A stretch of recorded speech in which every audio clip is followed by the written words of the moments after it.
প্রিয় বন্ধুরা, প্রীতি, সালাম এবং শুভেচ্ছা নেবেন। অনেকেই আমাকে সেনাবাহিনী সম্পর্কে অনেক প্রশ্ন করে থাকেন।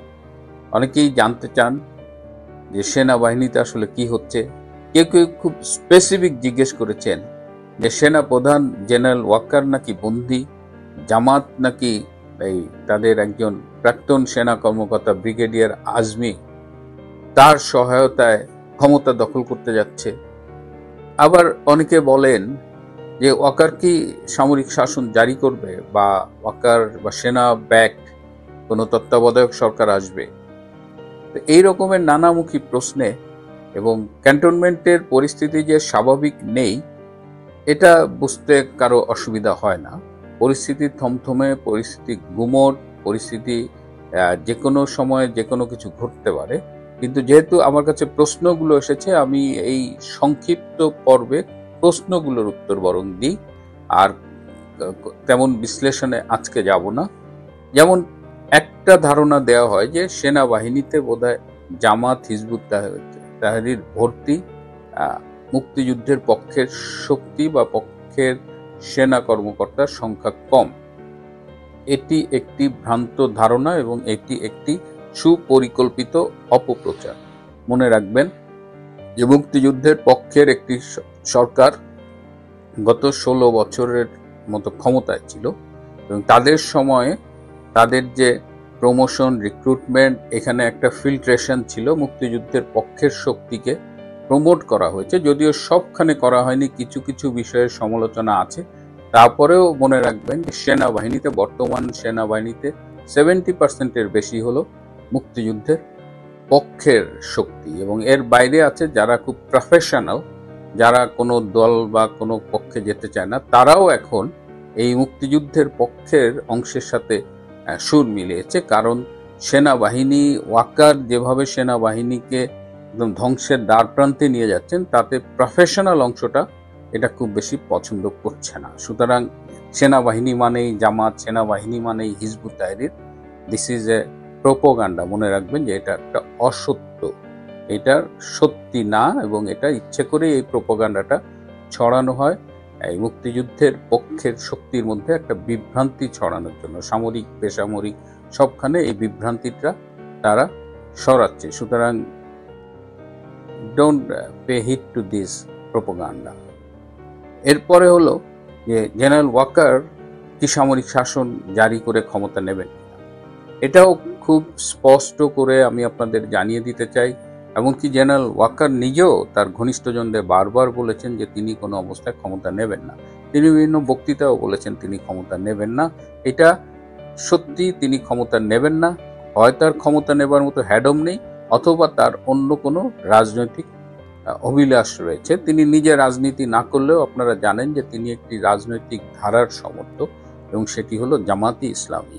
তিনি ছাত্র জীবন থেকে এই জামাতি ইসলামীর সাথে সম্পৃক্ত। আর্মিতে গিয়েও তিনি প্রকাশ্যে হয়তো সেভাবে তৎপরতা না চালাতে পারলেও তিনি এই যে জামাতের গোলাম আজমের পুত্র ব্রিগেডিয়ার আজমির খুব ঘনিষ্ঠ ছিলেন। সুতরাং তিনি চাইবেন সেনাপ্রধান হিসেবে জামাতকে যদি পারেন তিনি ক্ষমতায় আনার জন্য সহায়তা করবেন। সুতরাং তার পক্ষে সামরিক শাসন জারি করা সম্ভব না। সেনাবাহিনীর ভেতরে বিশেষ করে এই আইসিটিতে যে মামলাটা করা হয়েছে এবং যেখানে 25 জন সেনা কর্মকর্তাকে আসামি হিসেবে অন্তর্ভুক্ত করা হয়েছে, যাদের বিরুদ্ধে চার্জশিট দেওয়া হয়েছে, এই ঘটনায় সেনাবাহিনীর মধ্যে যে তীব্র প্রতিক্রিয়া হয়েছিল, সেখান থেকেও সেনাবাহিনীর একটা বড় অংশ তারা মনে করেছিল যে জেনারেল ওয়াকার এই মুহূর্তে সেনাবাহিনীর সম্মান রক্ষার্থে, বাংলাদেশকে রক্ষার্থে, বাংলাদেশকে জঙ্গি ও সন্ত্রাসীদের হাত থেকে রক্ষার্থে একটা ভূমিকা রাখবেন। কিন্তু সেই ভূমিকাটি তিনি রাখেননি। তাকে বলা হয়েছিল, তাকে অনুরোধ করেছিল অনেক সেনা অফিসার, সিনিয়র এবং মিড লেভেল অফিসার তার সাথে দেখা করে তাকে অনুরোধ করেছিল যে he should intervene. He didn't agree, তিনি রাজি হয়নি। আরও স্পেসিফিকভাবে 10-12 জন সেনা কর্মকর্তাও তার কাছে গিয়েছিলেন এবং তাকে বলেছেন যে স্যার, সেনাবাহিনী এবং দেশ দুটোকেই রক্ষার ঐতিহাসিক দায়িত্ব আপনার উপরে পড়েছে। আপনি যদি কোনো সিদ্ধান্ত নেন, বাংলাদেশ সেনাবাহিনী আপনার পেছনে থাকবে।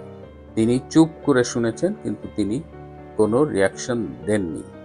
ঘনিষ্ঠ মহলে তিনি বলেছেন যে আমি হার্টের রোগী, আমি অসুস্থ হয়ে পড়ছি, এত চাপ তো আমি নিতে পারছি না, কি ঝামেলার মধ্যে আমি পড়লাম।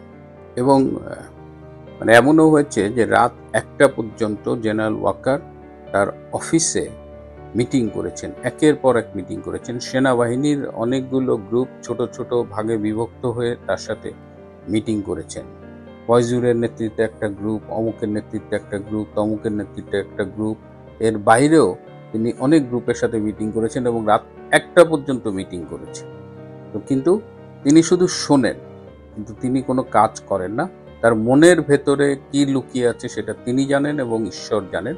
এবং আমাদের যতটুকু ধারণা সেটা হলো জামাত বিরোধী, এবং তিনি জামাতের লক্ষ্যেই কাজগুলো করছেন। এখন আরও অনেক কিছুই শোনা যাচ্ছে যে আমাদের একটা ধারণা ছিল যে সেনাবাহিনী বোধহয় জাতিসংঘ শান্তি মিশনে তাদের পার্টিসিপেশনটা এনশিওর করার জন্য জুলাই আগস্টে জেনারেল ওয়াকার একটা স্ট্যান্ড নিয়েছিলেন। কিন্তু আজকে আমরা দেখলাম যে জাতিসংঘের একটা দেশ থেকে পুরা পুলিশের একটা কন্টিনজেন্ট, বাংলাদেশি কন্টিনজেন্ট ফেরত পাঠাচ্ছে, যেখানে জাতিসংঘে ইউএন পিস কিপিং মিশনের বাজেট কার্টেল হয়েছে, 1/4 বাজেট কমে গেছে।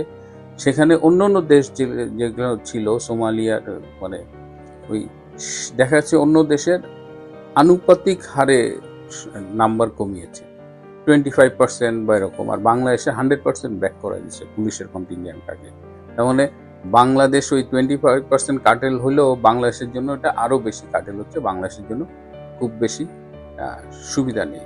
এদিকে যেসব সেনা কর্মকর্তা বর্তমানে ক্যান্টনমেন্টের অফিসার্স মেসে বন্দী রয়েছেন, তাদের ওয়াইফরা গত পরশুদিন আবার দেখা করেছিলেন জেনারেল ওয়াকারের সাথে, এবং তারা জেনারেল ওয়াকারকে এই তাদের স্বামীদের ব্যাপারে একটা ব্যবস্থা নিতে বলে অনুরোধ করেছেন। কিন্তু সেখানেও জেনারেল ওয়াকার সেই একই, মানে তিনি সোনাউল্লাহ, তিনি শুনে যান, কোনো কথা বলেন না এবং কোনো অ্যাকশন তো নেনই না। সুতরাং ভাবিদের মধ্যে একটা ক্ষোভ দানা বাঁধতে শুরু করেছে, এবং এই সব ঘটনায় জেনারেল ওয়াকার কিন্তু ভীষণ ভয় পেয়েছেন। তিনি আজকাল ক্যান্টনমেন্টের বাইরে যাচ্ছেন না, তার দেশের বাইরে ট্যুর ছিল, সৌদি আরবে সেটা জানি, ভারতে যাওয়ার কথা ছিল, সেটা না যেয়ে অন্যদের পাঠিয়েছেন।